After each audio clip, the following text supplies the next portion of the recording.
ओं जवाकुसुमसङ्कासं काश्यपेय महाद्युति ध्वन्त्वारि सर्वपापघ्नं प्रणतस्मै दिवाकर। जातकरे आपणक जातकरे रवि महाग्रह अशुभत्व करुछंती कि तार हम जानिबा। रवि महाग्रह जातकरे केउ जगार रहिले कि अशुभत्व दिए एवं तार सरल प्रतिकार।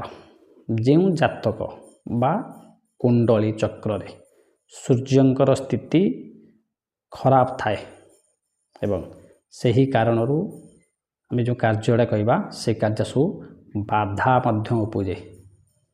कोर्ट कचेरी मकदमा जो हैरान होगापी पड़े। हृदय रोग हुए एवं चक्षु रोग आखि रोग मत देखा जाए। पेटरे पीड़ा अनुभव आंठु गंठी दरज रहे। तेबे जेउ राशि रे सूर्य थिबे रवि महाग्रह थिबे से ही राशि अनुपात रे आपण कौन करिवे।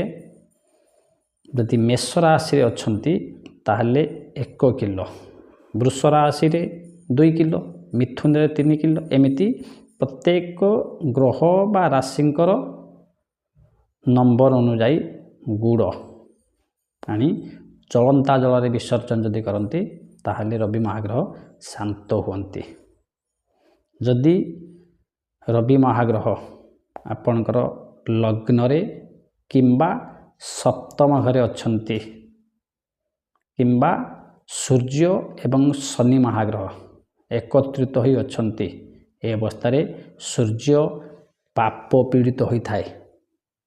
सूर्य जदि पीड़ित हेले बा रोगग्रस्त हेले सर्प हेले जातकर पिता अल्प बयस मृत्यु हुए। तांकर पत्नी मध्य रोग शज्यारे पड़ती एवं यही जातकधारी कामुक स्वभाव होइथांती। से मध्य दिन समय रे रमण करिबा पई मध्य इच्छा प्रकाश करिथाए। जदि शनि अष्टम स्थान रे थांती तेबे लग्न रे रवि थिबे अष्टम स्थान रे शनि थिबे ताहले पत्नी मध्य मृत्युर आभास मिले। पुत्र मध्य अकाल वियोग मध्य देखा जाए। सूर्य लग्न रे थाई सप्तम घरर ग्रह शून्य होइथिले जातकरे 24 वर्ष पूर्वर विवाह योग हुए नाही मध्य। केबे से विवाह योग हवाबरी बहुत कष्ट करथाए। यही प्रकार दुर्योगरु जदि आप रक्षा पाइबा चाहूँगी निजर पैतृक जगार बा बासस्थान वास्तुस्थान जो घर करिसेंती से जगार टिबल किंबा कूओ जदि आपण खोली देउछंती ईशान्य कोण रे मध्य रवि महाग्रह शांत हुंती। जदि रवि महाग्रह सप्तम भाव रे थाई शनि लग्न रे थिबे एवं सूर्य शनि को देखुथिबे शनि सूर्य को देखुथिबे ए जातक रे पुत्र संतान योग न थाए। स्थिति सर्वदा प्रतिकूल परिवार रे सर्वदा कलह लगी रही थाए। एमिति स्थिति रे सिंह उठी नथिबा कला गाई को दैनिक जदि आपण रुटी खाइबा को दियंती से मध्य रवि महाग्रह शांत हुअन्ति एवं भोजन करिबा पूर्वर जल को यदि आचमन करती से मध्य रवि महाग्रह शांत हुअन्ति। तेबे जेउ जातकरे आर्थिक पारिवारिक परिस्थिति सुधार आसी न थाए ताहले सूर्य महाग्रह असंतुष्ट थांती बा पीड़ित थांती बा रोगग्रस्त थांती। सूर्य सप्तम भाव रे यदि तुला राशि रे नीचांश होती ताहले पत्नी ठारू विच्छेद जोग रुहे छाड़ापत्र मध्य रहे ये जातक हुए। आउ गुप्त लाभ मध्य करती अन्य मान सहित संपर्क मध्य से रखती। ବ୍ୟବସାୟରେ ମଧ୍ୟ କ୍ଷତି ହୁଏ, ବାଦ ବିବାଦ ହୁଏ। ଆଉ ପ୍ରେମିକାଙ୍କ ମାନଙ୍କ ସହିତ ମଧ୍ୟ ମନୋମାଳିନ୍ୟ ଏବଂ ବିଚ୍ଛେଦ ଯୋଗ ଦେଖାଏ।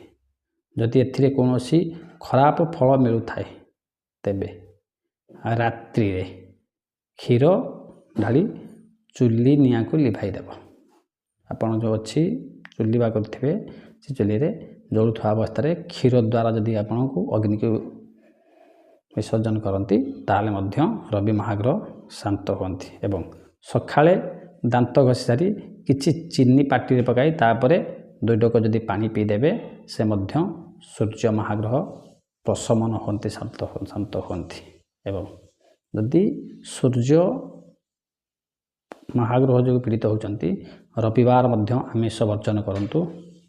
ପ୍ରତ୍ୟହ ଆଦିତ୍ୟ ହୃଦୟ ସ୍ତୋତ୍ର ମଧ୍ୟ ପାଠ କରନ୍ତୁ। ଏବଂ ଆପଣଙ୍କର ପିତା, କକା, ପିତୃସ୍ଥାନୀୟ ବ୍ୟକ୍ତିମାନଙ୍କୁ ମଧ୍ୟ ଦୈନିକ ପ୍ରଣାମ କରନ୍ତୁ। ସୂର୍ଯ୍ୟଙ୍କୁ ନମସ୍କାର କରନ୍ତୁ। ଆଦିତ୍ୟ ହୃଦୟ ସ୍ତୋତ୍ର ପାଠ କରନ୍ତୁ। ଆବଶ୍ୟକ ସ୍ଥଳେ ସୂର୍ଯ୍ୟଙ୍କର ରତ୍ନ ମାଣିକ୍ୟ ମଧ୍ୟ ଧାରଣ କରନ୍ତୁ। ସୂର୍ଯ୍ୟ ମହାଗ୍ରହ ହେଲେ ସରକାର, ତେଣୁ ସୂର୍ଯ୍ୟଙ୍କୁ ଶାନ୍ତ କରିଲେ ଅନ୍ୟ ଗ୍ରହମାନେ ମଧ୍ୟ ଶାନ୍ତ ହୁଅନ୍ତି। ଆମେ ଜାଣିଲେ ରବି ମହାଗ୍ରହଙ୍କର ଅଶୁଭତ୍ୱ ପ୍ରତିକାର ପାଇଁ। ପୁଣି ପରବର୍ତ୍ତୀ ଭିଡ଼ିଓରେ ଜାଣିବା ଚନ୍ଦ୍ର ମହାଗ୍ରହ। ଏମିତି 9ଟା ଗ୍ରହଙ୍କର ଅଶୁଭତ୍ୱର ଉପରେ ଆମେ ଛୋଟ ଛୋଟ ଭିଡ଼ିଓ କରିବା।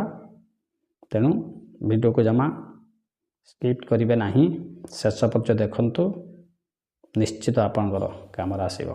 ଜୟ ଜଗନ୍ନାଥ, ଜୟ ଜୟ।